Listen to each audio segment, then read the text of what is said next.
चलिए करें start everybody. कल हमने कुछ सम्स किए एवरीबॉडी। चलिए कम टू दिस क्वेश्चन। क्या कह रहे हैं? So from the following particulars you have calculate the value of equity share, right? Now there are 2009% preference shares of 100 each, 50,000 equity shares of 10 each, where 8 rupees is paid up. The expected profit before tax is 2 lakh 18. Then there is a rate of tax.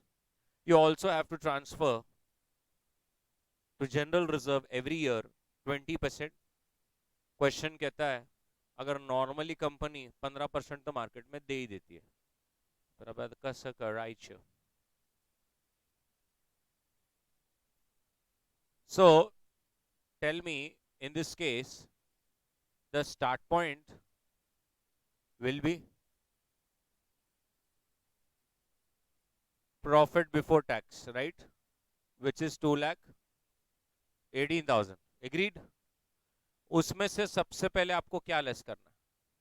Tax less करना है। Tax कितना है? 40%। तो आप मेरे को क्या profit after tax दे सकते हैं? 1,30,800, ये आपने बोला। उसके बाद क्वेश्चन कहता है भाई पहले तो हर साल कंपनी 20% जनरल रिजर्व में ट्रांसफर कर देती है।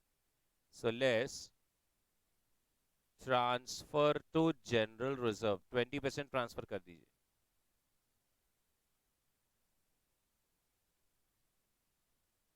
104,640, राइट?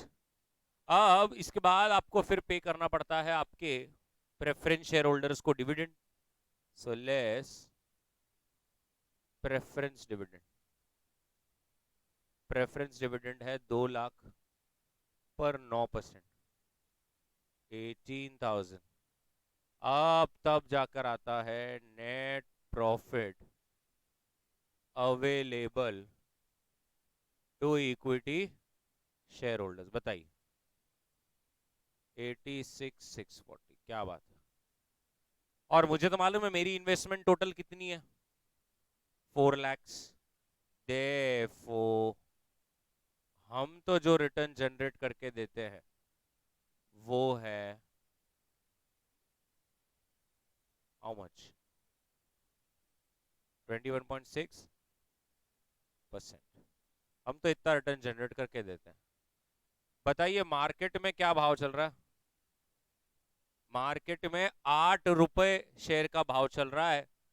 8 रुपीज पेडअप की बात हो रही है। याद है ऐसे ही क्वेश्चन था पहले किया था, 100 रुपीज 50 पेडअप एट 10%, 55 बोला था। तो 8 चल रहा है और मार्केट में तो 15% लोग दे रहे हैं।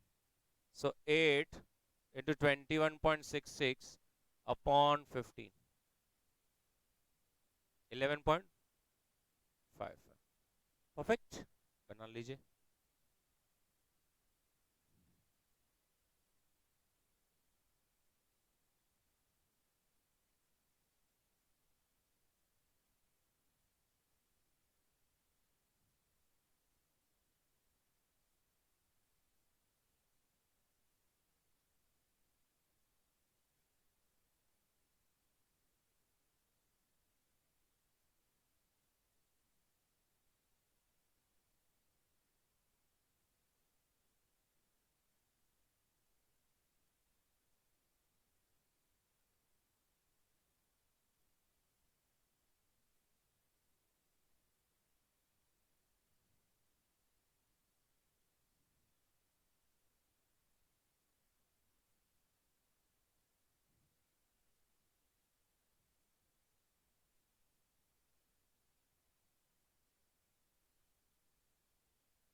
Everybody.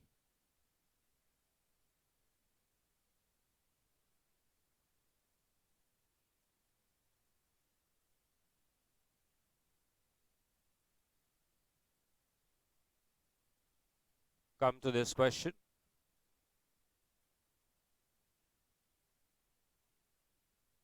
So शेयर कैपिटल दिया हुआ, रिजर्व्स दिया हुआ, पीएनएल दिया हुआ, debentures, current liabilities, goodwill, other fix assets and current assets. अब on 31st of March company का गुडविल जो है was valued at 50,000 while other fixed assets were valued at 3,50,000.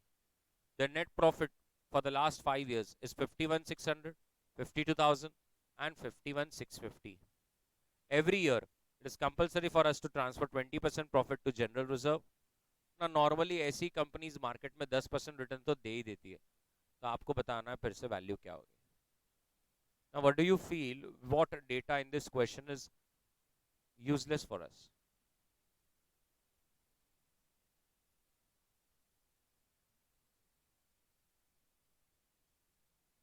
So the data that is useful for us, useless for us, is this.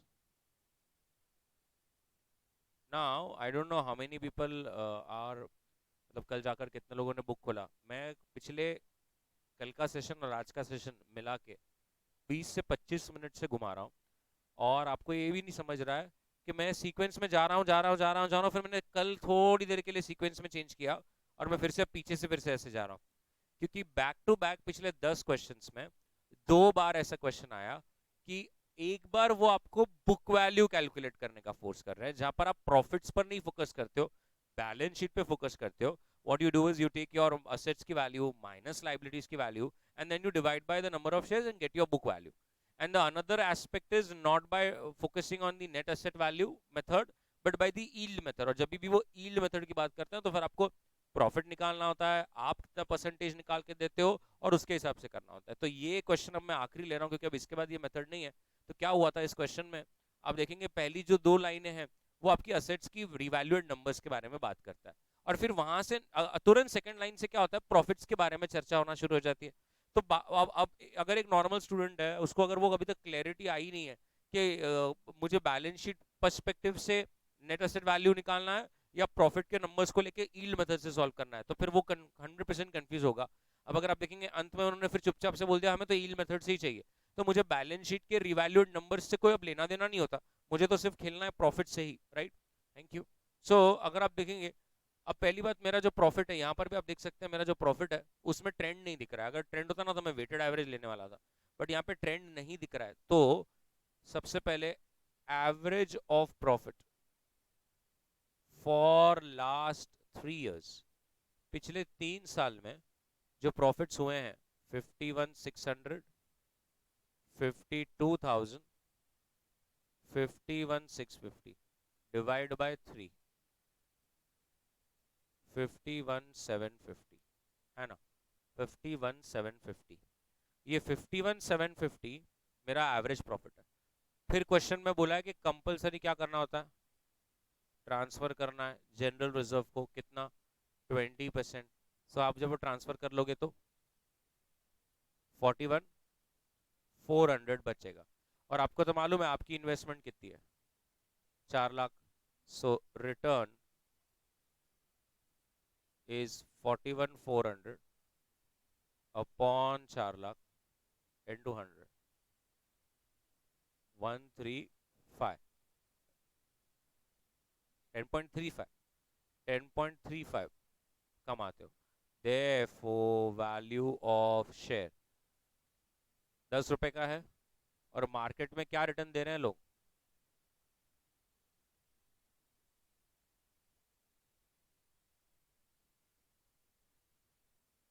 Yes और no. चलिए, calculation of value of share as per yield method, asset minus liabilities divided by number of shares, revalued 100%. Yes.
Done.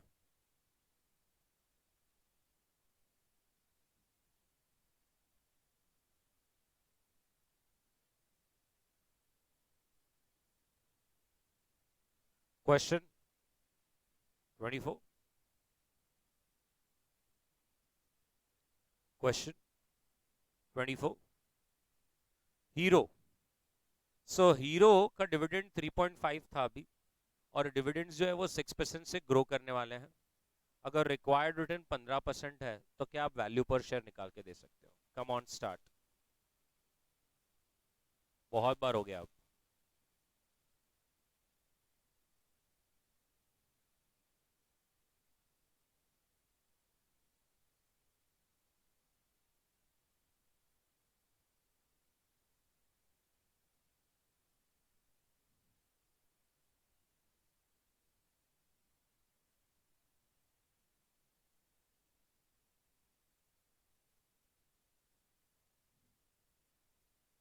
Forty two two 41.22।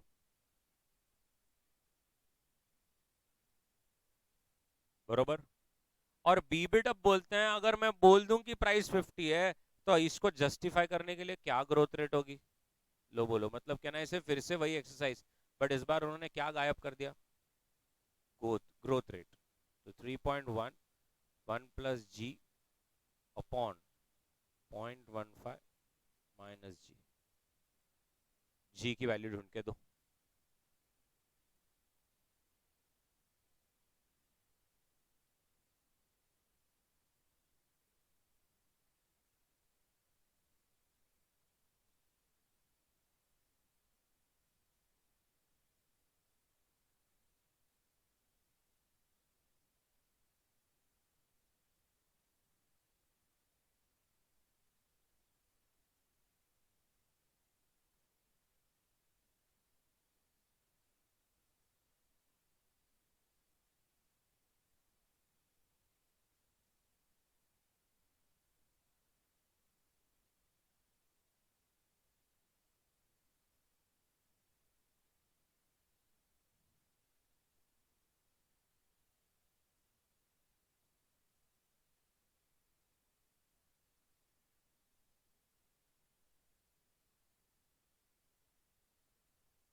Seven 7.47। अगर आपको लगता है आपका answer सही है गलत है, आप उसको जी के जगह पे डाल लो ना, और चेक कर लो 50 आंसर आता है क्या।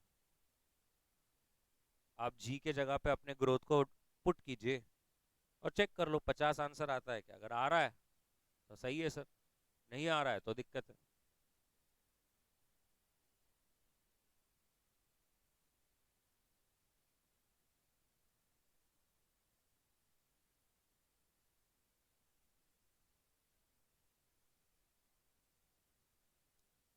परफेक्ट। क्या है ये चैप्टर, क्या है ये बताइए? दिस इज इजी और bonds is easy. This easy, bond भी इजी था। रुको बताता हूँ आगे। Next question 25। अमल। अमल कहता है भाई डिविडेंड का ग्रोथ रेट 12% है, 3 रुपया डिविडेंड है, मार्केट पोर्टफोलियो 15 है, रिस्क फ्री रेट 10 है, बीटा 1.2 है। क्वेश्चन कहता है करके बताओ। कम ऑन स्टार्ट। सो कहना है इससे पहले के ही निकालना पड़ेगा। बहुत बार हो गया अभी। 10 प्लस बीटा 15 माइनस 10।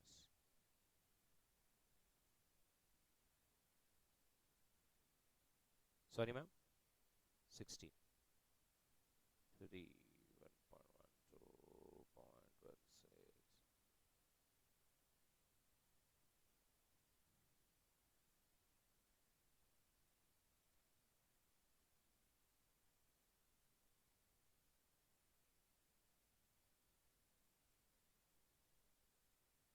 सॉरी 84।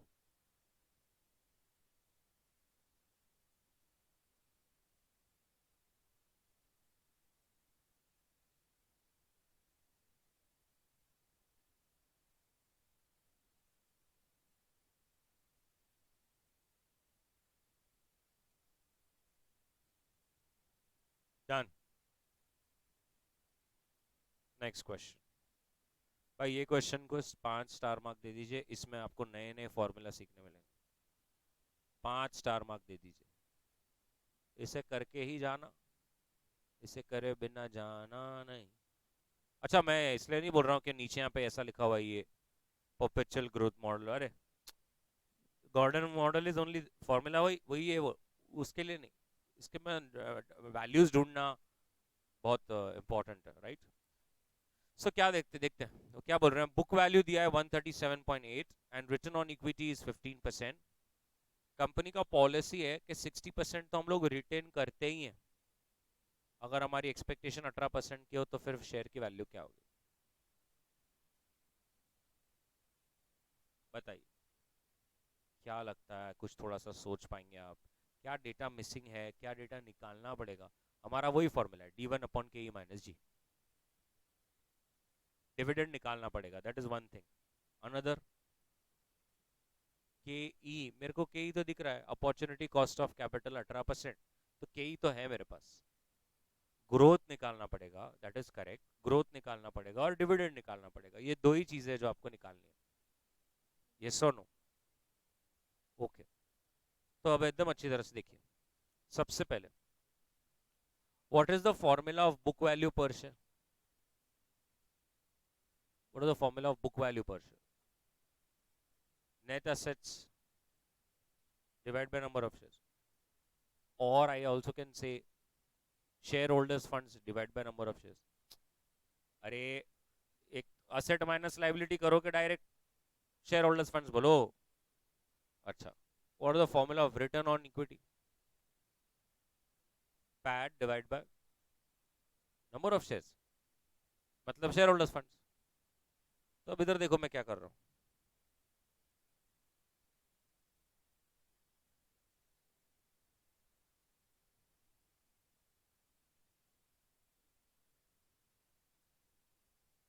अब ऐसा क्यों, ध्यान से देखिए, क्योंकि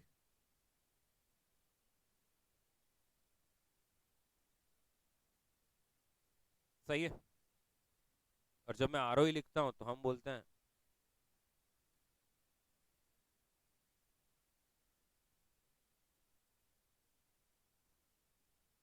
तो होता क्या है,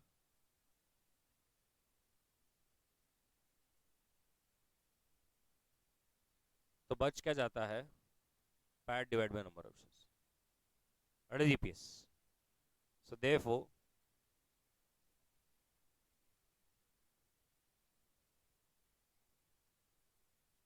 अरे बाप रे, कौन बताएगा,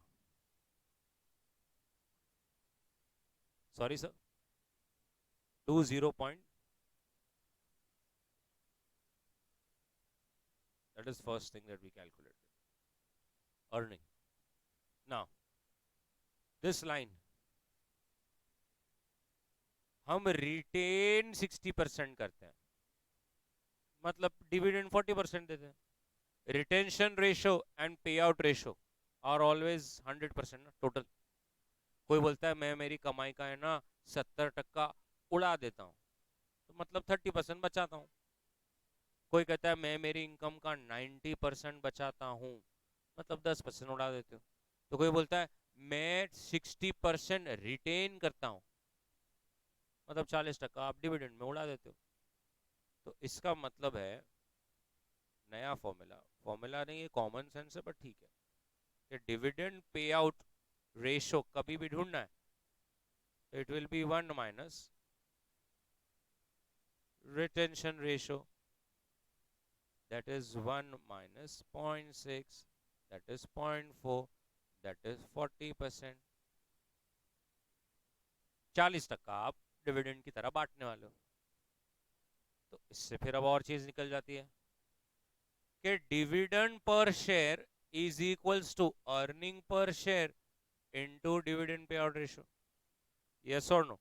अगर आप 20.67 कमाते हैं और 40% डिविडेंड में उड़ाते हैं तो डिविडेंड कितना, 8.27, डिविडेंड भी निकल गया।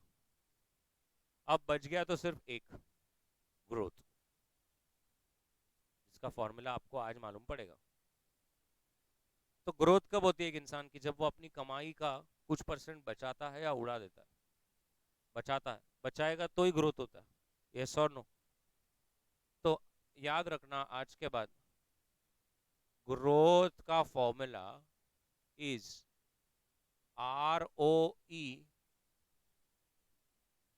into retention ratio. ROE into retention ratio.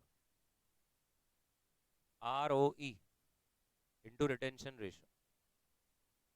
Logic समझा? What you will save will again be invested and you will get a return on that.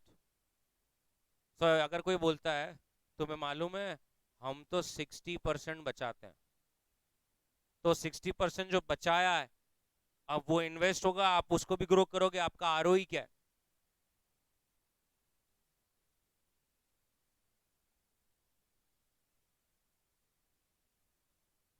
0.9 या 0.9?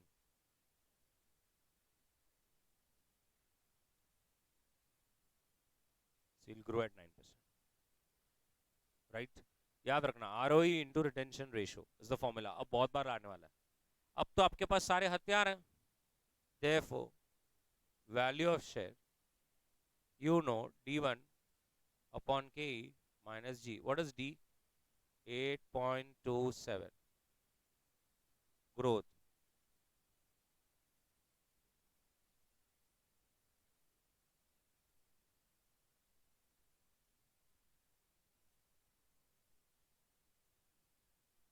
100.5616।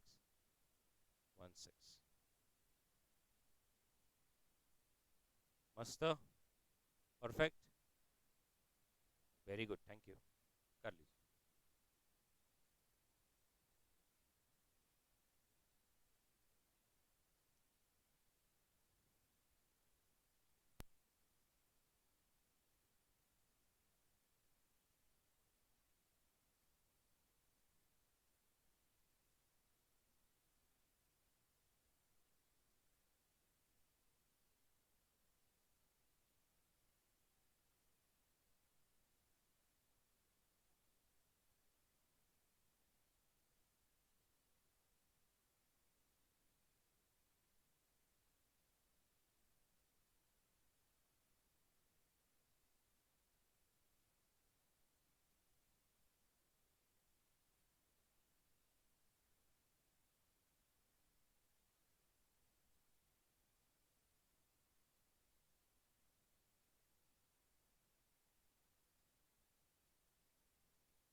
Done everybody. नेक्स्ट.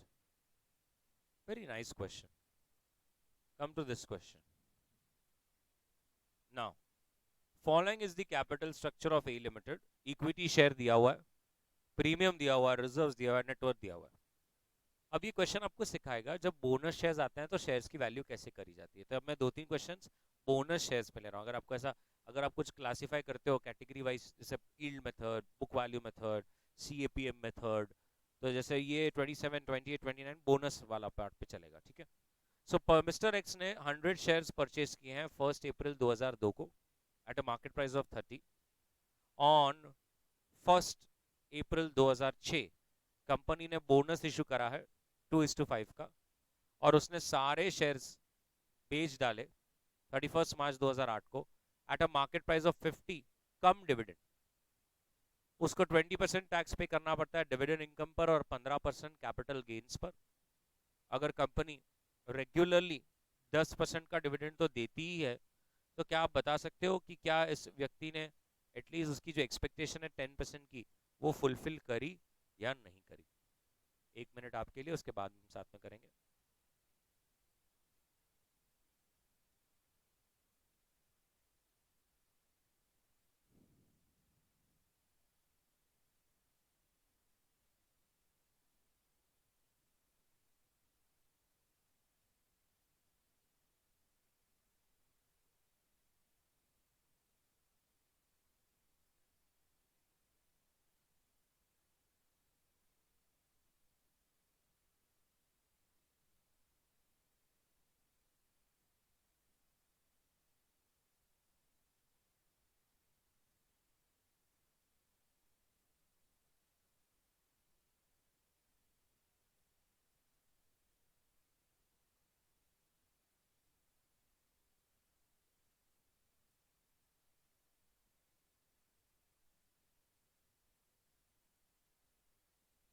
नाउ एकदम अच्छी तरह से सोचिए, ध्यान से देखिए. सबसे पहले आज के आज मेरे पैसे जाएंगे. मैंने 100 शेयर्स खरीदे हैं 30 रुपीज के हिसाब से, तो मेरे 3,000 रुपए तो चले गए. और ऑब्वियसली इस 3,000 रुपए देने के चक्कर में मुझे कुछ साल अभी डिविडेंड मिलने वाला है और मैंने अंत में शेयर्स बेचकर पैसे कमाना. आप भी समझ रहे हैं ये सारे कैश फ्लोस को मैं डिस्काउंट करूंगा 10% की आशा से. अगर मेरा डिस्काउंट करने के बाद जो प्रेजेंट वैल्यू ऑफ इनफ्लोज आता है, ध्यान से सुनिए, अगर मेरा प्रेजेंट वैल्यू ऑफ इनफ्लोज 3,000 आता है, इसका मतलब मैंने कितना कमाया. मैंने कितना कमाया? एब्सोल्युटली करेक्ट जवाब, 10% कमाया. क्योंकि हमने सीखा है जीवन में कि जो डिस्काउंटिंग फैक्टर विच इज 10%, अगर IRR is that rate at which your NPV 0. सो किसी के मन में ऐसा आ रहा है कि आउटफ्लो 3,000 है और आपने सारे इनफ्लोस की प्रेजेंट वैल्यू करी और वो भी 3,000 आ रहा है, तो फिर आपने कुछ भी नहीं कमाया. गलत है, आपने 10% कमाया. अगर आपका प्रेजेंट वैल्यू ऑफ इनफ्लो 3,000 आता है which is equal to your outflow, तो इसका मतलब आपने 10% कमाया, because 10% is your discounting factor, right? At 10% when inflows and outflows are same, that is what you have earned. अगर मेरा आंसर ऑफ इनफ्लो 3,000 से ज्यादा आता है, तो इसका मतलब मैंने 10% से ज्यादा कमाया. और अगर मेरा आंसर 3,000 से कम आता है, इसका मतलब मैंने 10% नहीं कमाया. क्या ये बात सबके डोके में जा रहा है? नाउ एकदम अच्छी तरह से, present value of inflow, year, cash flow, discounting factor 10%, present value. ठीक है. अब इसको बनाने से पहले मैं एक यहाँ पर छोटा सा एक वर्किंग नोट बनाना चाहता हूँ. वर्किंग नोट किस चीज का? डिविडेंड इनकम का. कि पहले ये तो देख लें कितनी इनकम आ रही है, राइट? तो मैंने कितने शेयर्स खरीदे? 100 शेयर्स. और एक शेयर की फेस वैल्यू क्या है? Very good. इनटू, बताइए, वो बोल रहे हैं ये कंपनी कितना रेगुलरली डिविडेंड देती है? 10% देती है.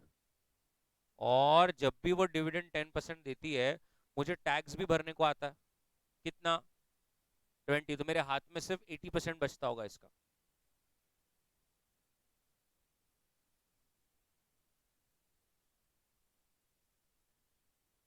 80 रुपीज चंदई। अब ये मैंने कब खरीदे शेयर्स? 1 अप्रैल 2002। तो मेरा पहला साल कब खत्म होगा? 31 मार्च 2003 को मुझे 80 रुपए मिलेंगे। 31 मार्च 2004 को मुझे 80 रुपए मिलेंगे। 31 मार्च 2005 को मुझे 80 रुपए मिलेंगे। 31 मार्च 2006 को भी मुझे 80 रुपए मिलेंगे। अब 31 मार्च 2016 को 80 रुपए मिल जाने के बाद जब मैं 1 अप्रैल 2016 जो कि अगला फाइनेंशियल ईयर 16-17 को उठा, तो अचानक से पता चला कि बोनस इशू आया, और बोनस इशू है 2:5, मतलब you will get 2 new shares for every 5 shares. ऐसे समय में अब मेरा वर्किंग नोट 2 बनाना बनता है, क्योंकि जब मेरे पास नए शेयर आ जाएंगे तो वो देखना पड़ेगा कितने आएंगे। तो 2 फॉर एवरी 5 है, और अगर मेरे पास 100 है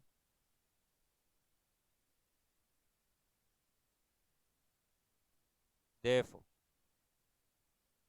total shares is equals to 100 plus 40, 140 shares.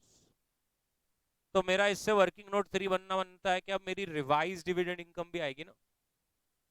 140 shares into 10 rupees face value into 10% into 80, वाह क्या 112। तो जब 31 मार्च 2007 आएगा मुझे 112 मिलेगा। कितना सही चल रहा है, मतलब क्या प्रेजेंटेशन, क्या वर्किंग, नजर ना लगे। अब और एक साल 31 मार्च 2008 जब खत्म हो रहा है तो उन्होंने बोल दिया हमने बेच दिया। अब मेरे मन में एक स्वभाव क्या आता है कि भाई आपने बेचा तो बेचा, साल खत्म होने के बाद बेचा तो आपको डिविडेंड लेके बेचना है। लेकिन उन्होंने चुपचाप से बोल दिया 50 रुपए कम डिविडेंड। दिस इंडिकेट्स कि वो ईयर का डिविडेंड मिलने से पहले ही आपने बेच डाला, क्योंकि हमें इंटर में सिखाया जाता था कम डिविडेंड एक्स डिविडेंड। इंटर हुआ है सबका? ओ डायरेक्ट एंट्री। सो कम डिविडेंड मतलब डिविडेंड से पहले। तो बताइए 2008-18 का आपको डिविडेंड मिलेगा कि नहीं मिलेगा? नहीं मिलेगा। आपने डायरेक्ट क्या करा, बेच डाला। तो उसकी भी अब वर्किंग बनानी पड़ेगी। Working note 4। अब you sold how many shares? 140 shares at what rate? 50। This comes to 7,000 less कितने में खरीदे थे? 3,000। क्योंकि बोनस का तो कोई होता ही नहीं ना भाई। क्या नहीं होता? कॉस्ट। Capital gain 4,000। यस और no? Now tax on CG. तो 4,000 पर 15%, मतलब 600 रुपए तो सरकार ही लेके गई। Therefore net inflow on sale वो 7,000 आए होंगे, सरकार को 600 दिए, 6,400 आपके पास। यस और नो? सो 31 मार्च 2008 6,400। कितना सही लग रहा है, माय गॉड। डिस्काउंटिंग फैक्टर्स बोलने पड़ेंगे आपको। 0.909827751, नहीं 783 है ना? मैम वो हमेशा मेरे गलत रहता है। 62156।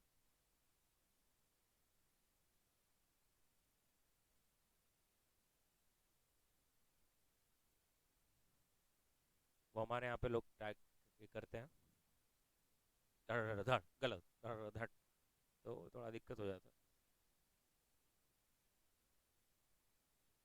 3932.7। Oh my God, can you से दिस? इसका मतलब भाई छप्पड़ फाड़ के 10% नहीं, 10% से भी कहीं ज्यादा आपने कमाया है। ओके, एकदम clear with all the working notes. Yes, नजर ना लगे। चलिए जल्दी से शुरू करेंगे, फटाक से शुरू करेंगे। शुरू कर।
ये क्वेश्चन जब आया तो सिर्फ the only difference in last question and this question is कि इसमें बोला ही नहीं कितने शेयर्स लिए, बोला है क्या, नहीं, बस उतना ही डिफरेंस है इसमें। तो आपको अज्यूम करके चलना है कि आपने कितने शेयर्स लिए, कितने पकड़ के चलो, 10, 10 ज्यादा हो जाएगा, पट जाएगा कैलसी, 10 शेयर्स। तो देखिए कैसे कर देंगे सब लोग अच्छी तरह से, वैसा ही क्वेश्चन है ये, एकदम आराम से सब लोग देखने वाले हैं। assuming Mr. A has bought 10 shares, सब लोग देखते रहना, इसके बाद आपको एक क्वेश्चन करने का मौका भी मिलेगा, वो बात अलग है, आपको नहीं चाहिए मौका। सो प्रेजेंट वैल्यू ऑफ आउटफ्लो, अब बताइए एक शेयर कितने का, into 10 shares into 5% extra charges लगेंगे ना, क्वेश्चन में बोला है इंसिडेंटल 5050 भाई 5250 रुपए लगने वाले हैं। अच्छी बात यह है कि इसमें क्या नहीं है, टैक्सेस वैक्सेस सब कुछ नहीं है, right. So present value of inflow, year, cash flow, discounting factor और प्रेजेंट वैल्यू, कभी आपका एक्सपेक्टेशन 12% है। अब पहले साल, दूसरे साल और तीसरे साल आपके पास अगर 10 शेयर्स है और हर एक की फेस वैल्यू 100 है और डिविडेंड देने वाला है वो 20%, तो 200, 200 और 200, लेकिन चौथे साल आपको बोनस आ जाने वाला है, तो फोर्थ ईयर से भैया आपके नंबर ऑफ शेयर्स जो है वो बढ़ जाएंगे।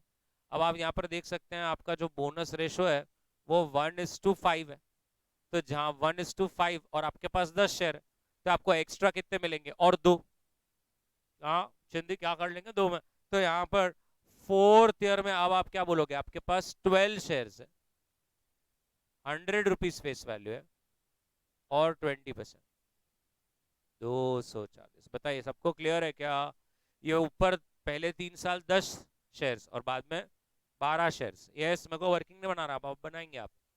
अच्छा मैंने बेचे कब, at the end of 7th year, मतलब 7 साल तक तो जाना है, और इस बार इन्होंने कहीं नहीं बोला ऐसा कम, म्हणजे मैं पूर्ण 7 वर्षाचं खाऊनच जाणार आहे, असं नाही जाणार। तर इकडे बघ, 5th, 6th, 7th, 240, 240, अब 240 प्लस, अब प्लस क्यों बेचा भी है ना भाई, कितने शेयर बेचे होंगे, 12 शेयर्स बेच दिए आपने, क्या भाव से, लेकिन इसका चाहिए तो वर्किंग नोट बना देता हूं, जब आप बन बेचा ना, तो तूने 12 शेयर्स कितने में बेचे बोले, 900 में, लेकिन 95% ही लेना पड़ेगा ना, क्यों मेरा मन का है क्या ये, 5% कम कमू, हाँ बताओ, 260, 10,260, so this comes to 10,500। अब आपके डिस्काउंटिंग फैक्टर सब आ जाएंगे,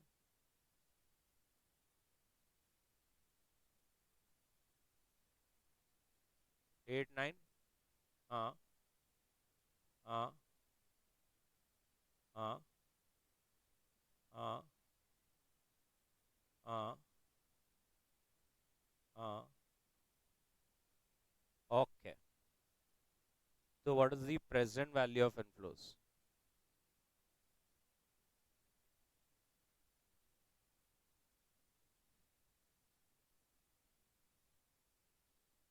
5636.32 बराबर। तो बताइए भाई साहब, आपने 12 टके कमाए कि कम कमाए कि ज्यादा कमाए, ज्यादा कमा लिए, गए थे 5,250, देखो प्रेजेंट वैल्यू करके कितना आ रहा है, छप्पड़ फाड़ के पैसा आ रहा है आपके पास, बताइए। तो 12% तो आपने कमाया ही है, तो उसमें पहला बिट जो पूछ रहा है क्या मिस्टर ए ने बाय करना चाहिए, उसको बोलना जा भाग जल्दी ले ले, लेकिन उसके बाद एक और एक बिट है, वो बोलता है अगर ऐसा होता व्हाट इज द मैक्सिमम से मैक्सिमम प्राइस अगर मेरे को देना होता तो फिर मैं क्या दे देता। अब आपको मालूम है ना मैक्सिमम से मैक्सिमम क्या देंगे, जितना भी देना उतना मुझे गेन भी आना चाहिए, यस और नो। अब मुझे गेन कितना हो रहा है, 5636, तो कॉमन सेंस उतना मैं मैक्सिमम दे सकता। मतलब भले आज मुझे 5250 में मिल रहा है, बट अगर वो मुझे बोलता है मैक्सिमम से मैक्सिमम और कितना दे सकते हो, तो आई कैन गिव मैक्सिमम से maximum which is equal to the inflow which is 5636। Yes और नो? और अपने को कितने शेयर लेने थे? 10 शेयर। तो एक शेयर कितने का होगा? 5। Yes, that's wrong answer. इसलिए तो मुझे मजा आता है ऐसा। देयरफॉर इधर देखिए, maximum price we will pay. बताइए मैंने ऐसा क्यों बोला कि गलत? 5636 डिवाइड बाय पहले तो 105% इंटू 1/10 शेयर।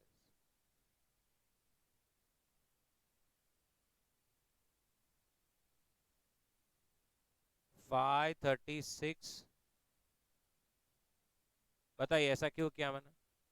क्योंकि आप अगर 5636 उसको पे करेंगे, मतलब एक शेयर का अगर 563 दे देंगे, तो बाद में 5% और लगने वाला भी है ना। तो आज अगर आप एक शेयर का 536 देते हो, तो जैसे आप 536 में एक शेयर खरीदोगे, आपको 5% लग जाएगा, which comes to into 10, 5636। Clear? So बस ये एक बिट के लिए मुझे वो करना था। ठीक है, चलो बना लो। 12 थोड़ी ले रहे अपन, 10 ले रहे ना। तो अरे सर वो तो ऐसे तो डिविडेंड भी आया। हाँ तो तू खरीदेगा कितना? 10 शेयर का ही पैसा देगा। मालूम है ना, इसलिए तो ये कैलकुलेशन चल रही है।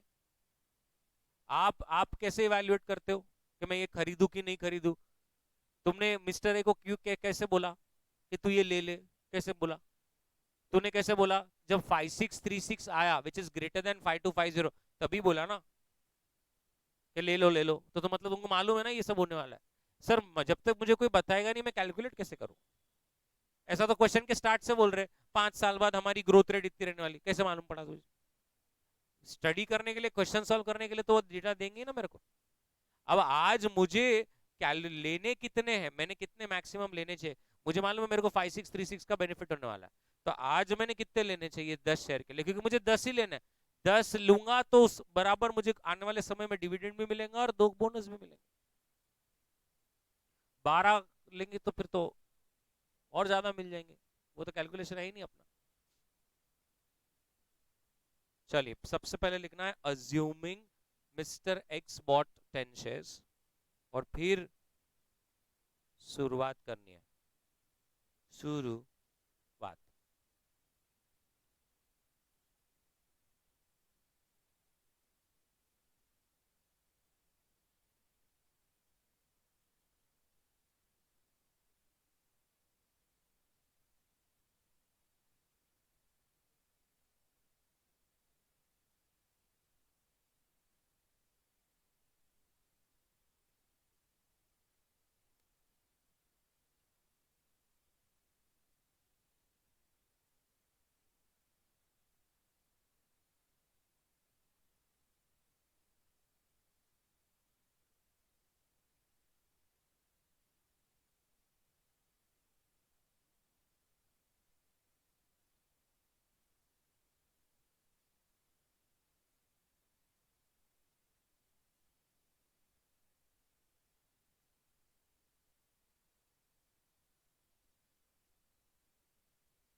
डन एवरीबडी,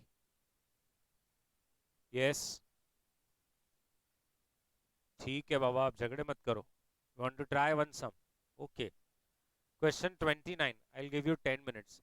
पहले एक बार साथ में रीड करते हैं और मुझे कंफर्म कीजिए कि क्या ये रेप्लिका क्वेश्चन है 28 का। क्वेश्चन 29, एक शेयर है जिसकी फेस वैल्यू 100 है और करंट मार्केट प्राइस 480, डिविडेंड है 30%, during the fifth year bonus ratio है 1:5, dividend rate is expected to be maintained, the shareholder intends to retain the value till the end of 8th year.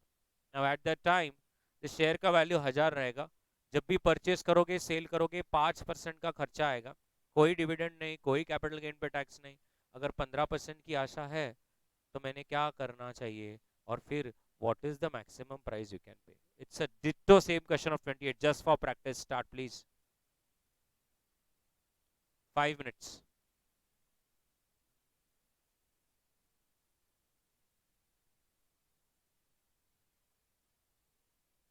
Yes बताइए क्या आ रहा है मेरे को। इसमें अगर आप थोड़ा सा बता दें, जैसे मैं अलग पेन से ले लेता हूँ, बोलिए इसमें इसका आंसर क्या है। 5040, और फिर आपने जो प्रेजेंट वैल्यू निकाली हो 5172, और फिर ये जो प्राइस आ रही है वो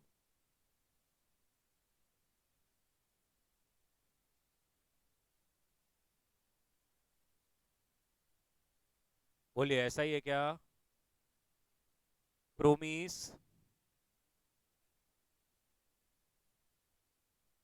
नेक्स्ट, थक गए क्या। ऑब्वियसली नहीं, yes, next. A companies share was sold for 146, marathon करेंगे 6 घंटे का। A long-term growth rate is 7.5%. Company is expected to pay a dividend of 3.36. Now, what rate of return an investor can expect to earn, assuming that dividends are expected to grow along with earnings at 7.5% per year in perpetuity? And the BBIT says it is expected that the company will earn about 10% on book equity and retain 60% of earnings. In this case, will there be any change in the growth rate and cost of equity? Think, बहुत अच्छा question है, और पहले star mark कर लो, कम से कम 6-7 बार आ गया है question, कम से कम 6 बार आ गया, 6 से 7 बार आ चुका है क्वेश्चन, बताइए।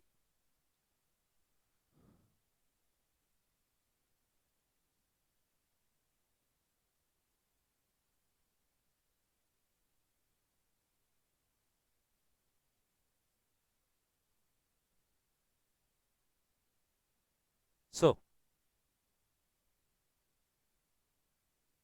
आई नो तुम सब शाम तक नीचे देख सकते हो, and I know your capacity ना। सबसे पहली चीज समझने वाली बात है, इस बार इन्होंने आपको प्राइस दे के रखा, उनको पीओ में इंटरेस्ट है ही नहीं, उनका ग्रोथ रेट भी सॉर्टेड है और उनका D1 भी सॉर्टेड है।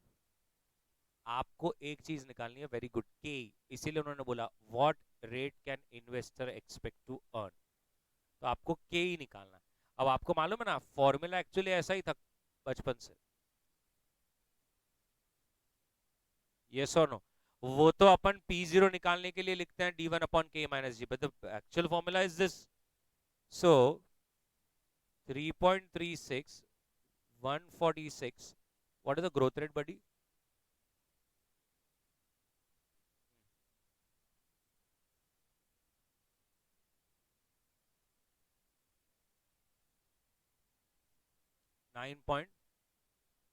9.8, परफेक्ट।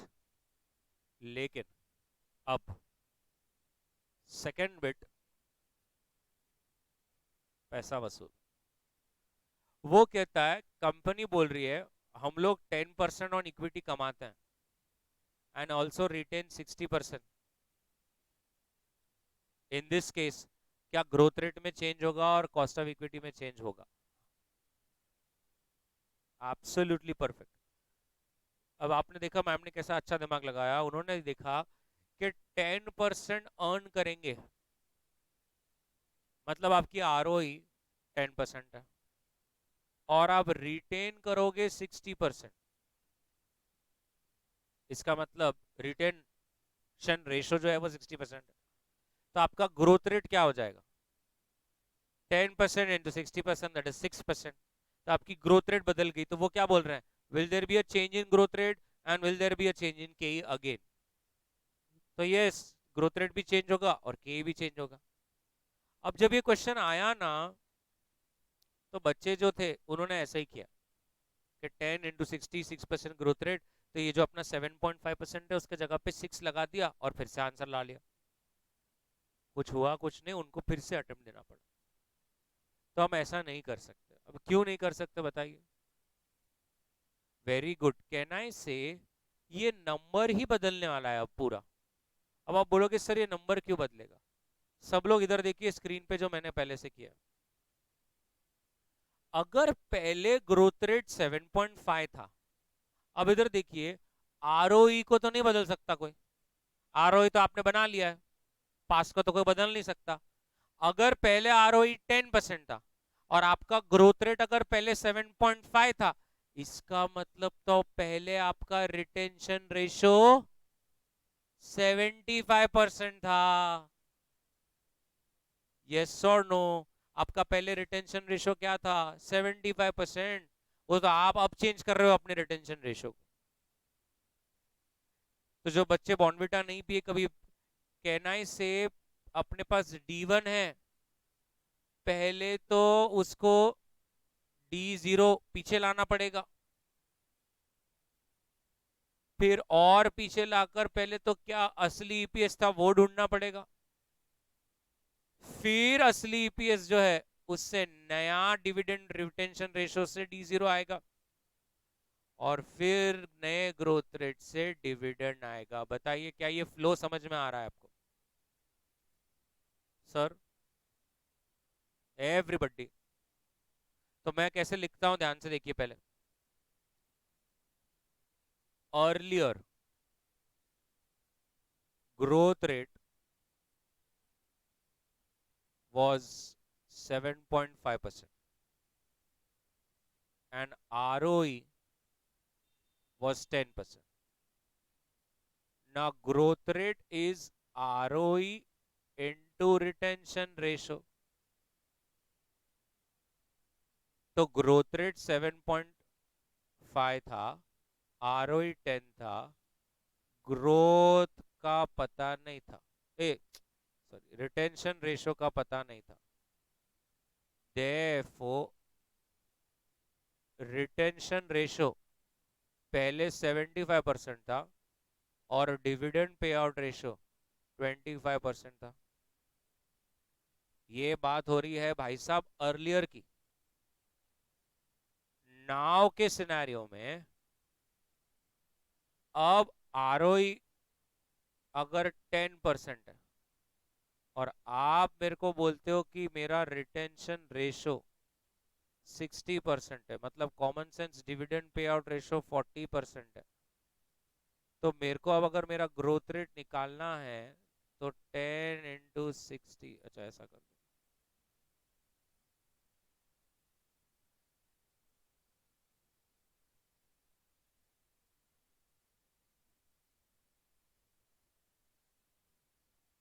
6%।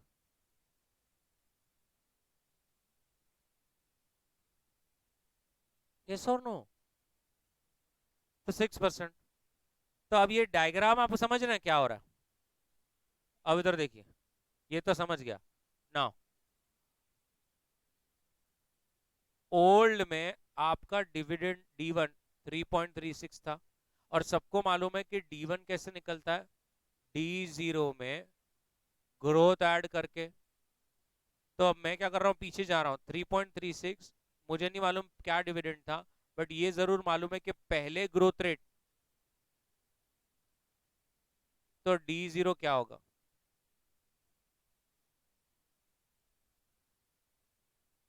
3.125। सही है। और मुझे ये भी मालूम है कि D0 कैसे आता है, अर्निंग पर शेयर में dividend pay out ratio multiply करके। तो उससे अगर मेरा पहले डिविडेंड 3.125 था अर्निंग पर शेयर निकालना है, और मेरा पहले डिविडेंड पे आउट रेशो, इसका मतलब मेरा अर्निंग पर शेयर क्या रहा होगा?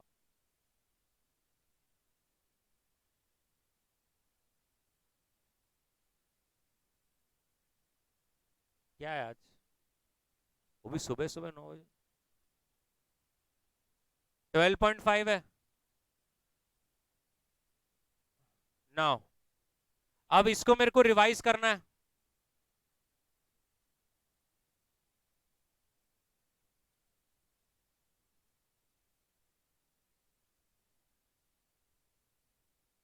New dividend pay out ratio,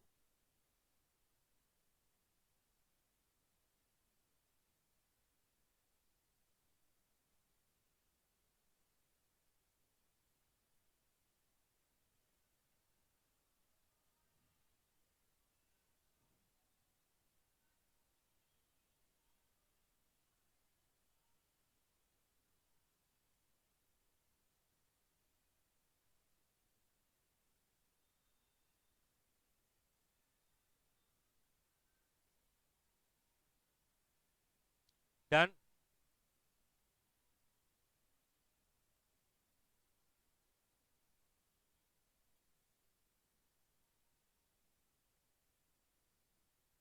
what is the growth rate?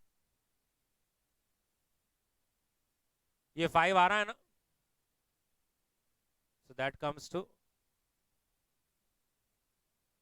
Perfect. Everybody समझा सबको? अब आपका नया D1 5.3 आया, तब जाकर हम अब बोल सकते हैं कि अब मेरे को रिवाइज के ही निकालना है ना, D1 upon PO plus G, that is 5.3, 146 था ना, और नया ग्रोथ रेट क्या था? 6,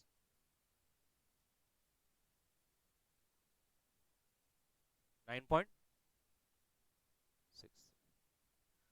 दिल से बताइए, अच्छा था ना? It was worth it, because बहुत बार क्या होता है, लोग सिर्फ ग्रोथ रेट चिपका देते हैं, बट सच बोलूं ना तो दिस डायग्राम मेक सेंस कि आई हैव टू फर्स्ट D1 से come to D0, then I have to come from D0 to earning, and now I will go back reverse with a new DPR with a new growth rate to get the revise D1 sorted. मैं करवाता हूं आपको, पहले आप ये first bit बना लो, हम साथ में करेंगे। फर्स्ट बिट कर लीजिए पहले।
बनाया ये फर्स्ट बिट, अब मुझे क्या चाहिए? सेकेंड बिट में पहले अगर आप ये डायग्राम बना लें, कैसे बनाना है वो आपका कॉल है, मुझे सिर्फ ये चाहिए कि आपको ये कहीं से समझना चाहिए कि हमें पहले D1 से D0 आना है, फिर D0 से, और you can just make a U also. You remember एक बार हमने प्रोजेक्ट रिस्क असेसमेंट में ऐसा U बनाया था, वैसा भी आप कर सकते हो कि D1 से D0 फिर EPS, फिर EP, मतलब ये वाला आपका ओल्ड ग्रोथ काम में आएगा, यहाँ आपका ओल्ड DPR काम में आएगा, फिर यहाँ आपका न्यू DPR काम में आएगा, शायद ये आपको और अच्छा लगे, और फिर ये न्यू ग्रोथ काम में आएगा। भावे नहीं दे रहे लोग मुझे, thank you. So D1 D0 EPS, और वहां से फिर से नया D0 और नया D1।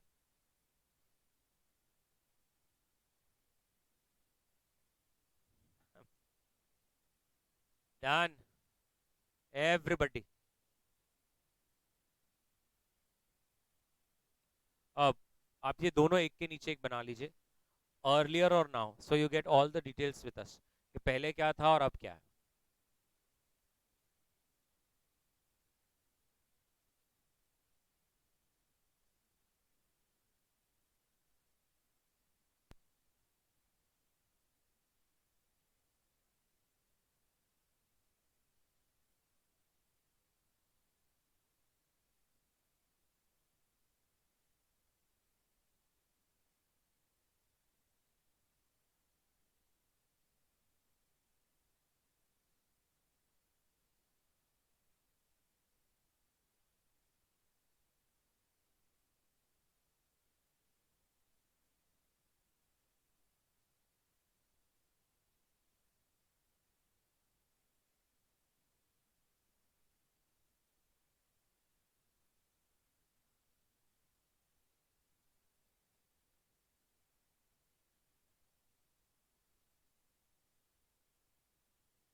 बनाया ये, so you got all the numbers required, right?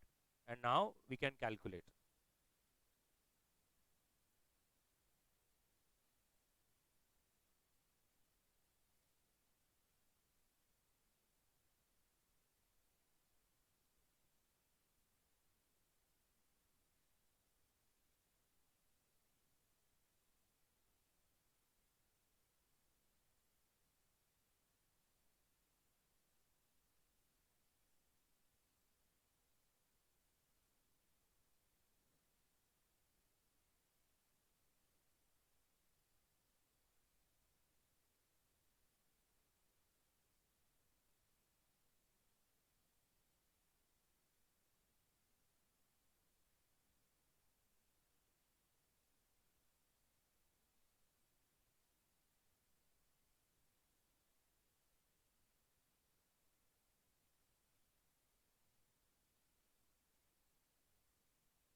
Yes, 9.63 answer आ रहा है.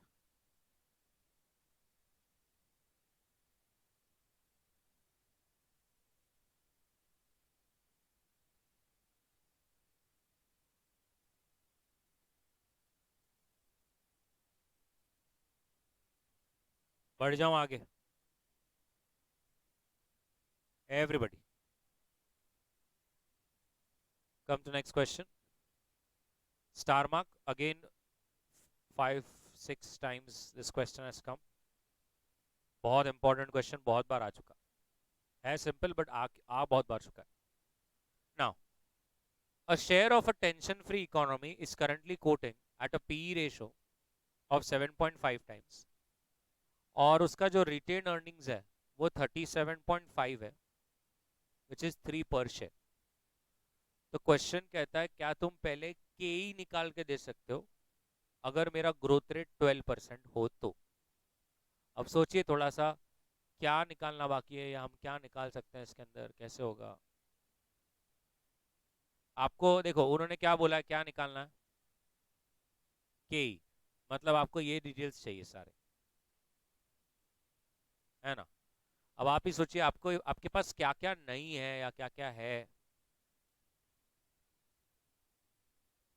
पी जीरो नहीं है तो आपको मतलब मार्केट प्राइस निकालनी पड़ेगी। ग्रोथ रेट है क्या, ग्रोथ रेट वो तो है, और आपको डी वन निकालना पड़ेगा, निकल जाएगा वो। पहले मुझे बताइए ये जो रिटेन अर्निंग्स है 37.5%, विच इज 3 रुपीज, तो इससे क्या हम लोग अर्निंग पर शेयर निकाल सकते हैं? कितना सिंपल है।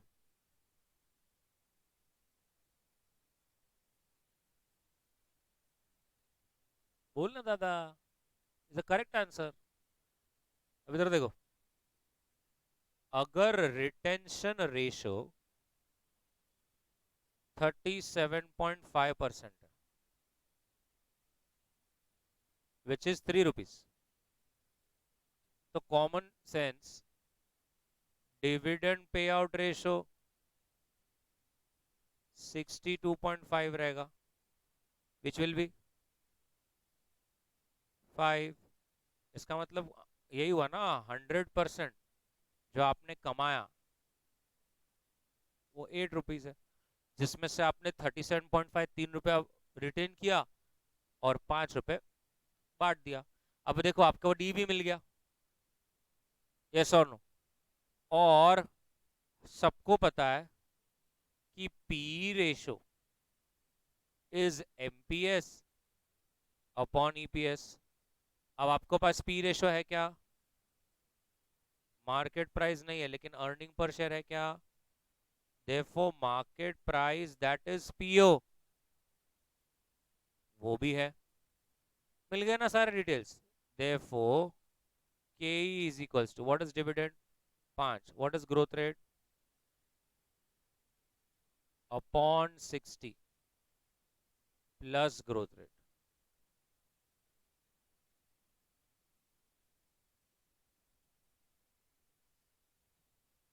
21.33 is a correct answer.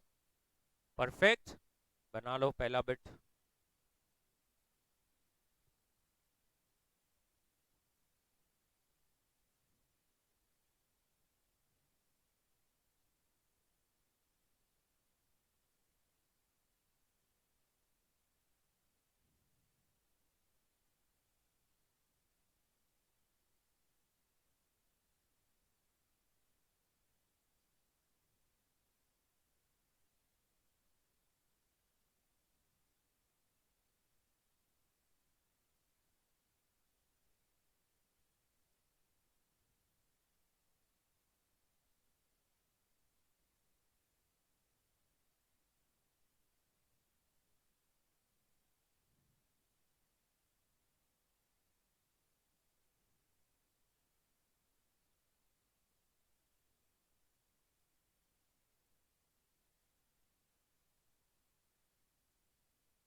Done.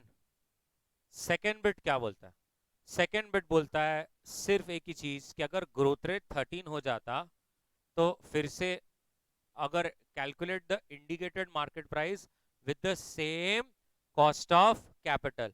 मतलब अभी देखो, आपने अभी कॉस्ट ऑफ कैपिटल निकाला, क्या आया आपका के 21.33, एंड वो ग्रोथ रेट क्या लेने का बोल रहा है, 13%। 13%। तो इसका मतलब अब हम निकाल सकते हैं ना मार्केट प्राइस। हमारा डी क्या था, 5, नया ग्रोथ रेट 13, के ई तो अभी निकाला, fresh fresh. So what is your market price?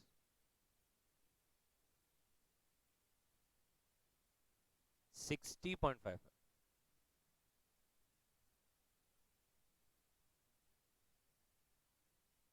भाई इनके सामने नहीं टिक सकते अपन, गायब हो जाएंगे एक दिन अपन सब। गर्ल्स ओवरटेक कर रहे हैं अपने को।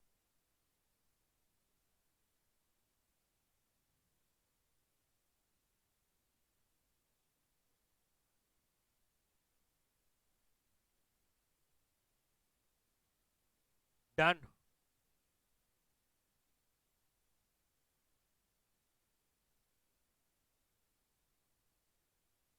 थर्ड बिट, अब वो बोल रहे हैं कि मेरा के ई 18 है, ग्रोथ रेट 15 है, तो क्या मार्केट प्राइस रहेंगी, अज्यूमिंग बाकी सब सेम है। फिर से दे आर चेंजिंग। अब इस बार के ई क्या बोल रहे हैं वो, 18, और ग्रोथ रेट कर लो।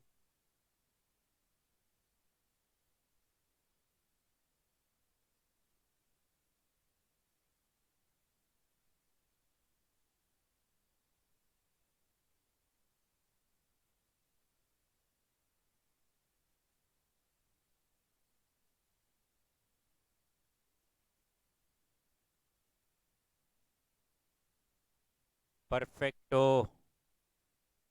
एवरीबडी हो, just changing the numbers and doing time pass.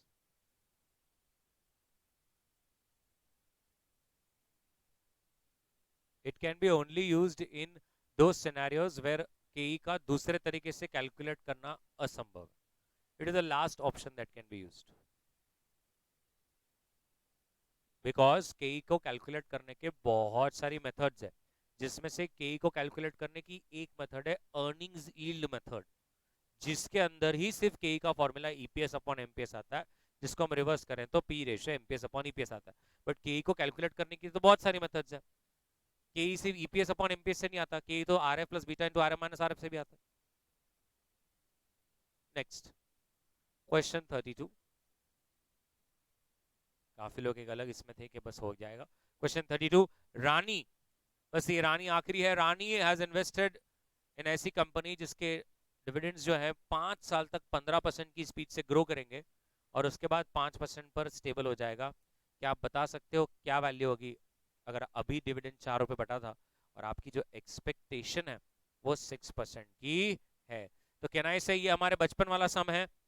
मेरे को बताइए, आप कौन से ईयर पे टीवी निकालना चाहेंगे? Very good. कौन बताएगा फर्स्ट ईयर क्या रहना चाहिए?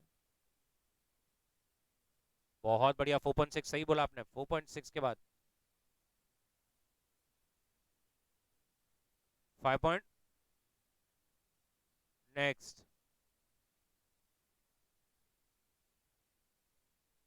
नेक्स्ट,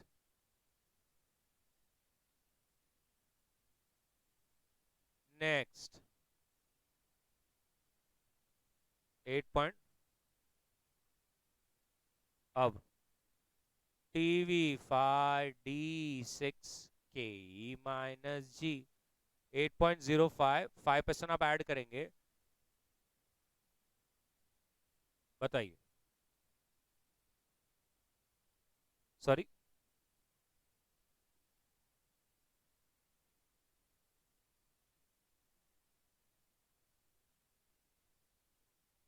हाँ 853 बोलिए डिस्काउंटिंग फैक्टर्स। हाँ, हाँ, हाँ, पहला सेकंड वाला 8, हाँ, हाँ, निकाल लो what is the value of share.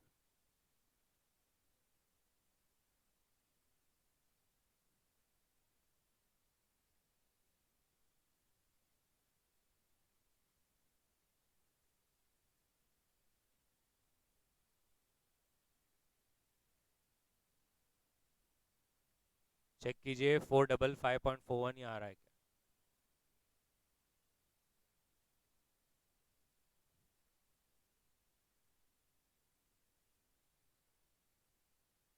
Six five five seven point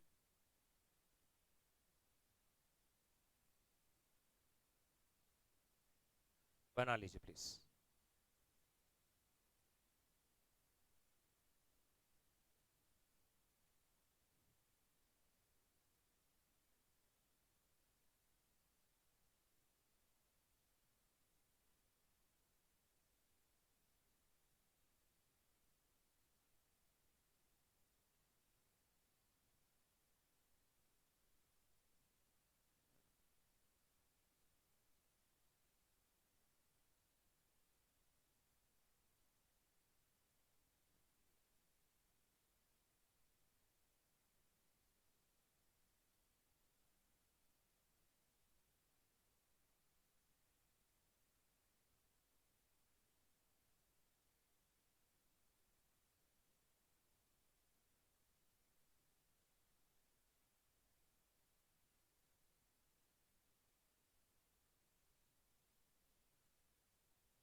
done, that's it.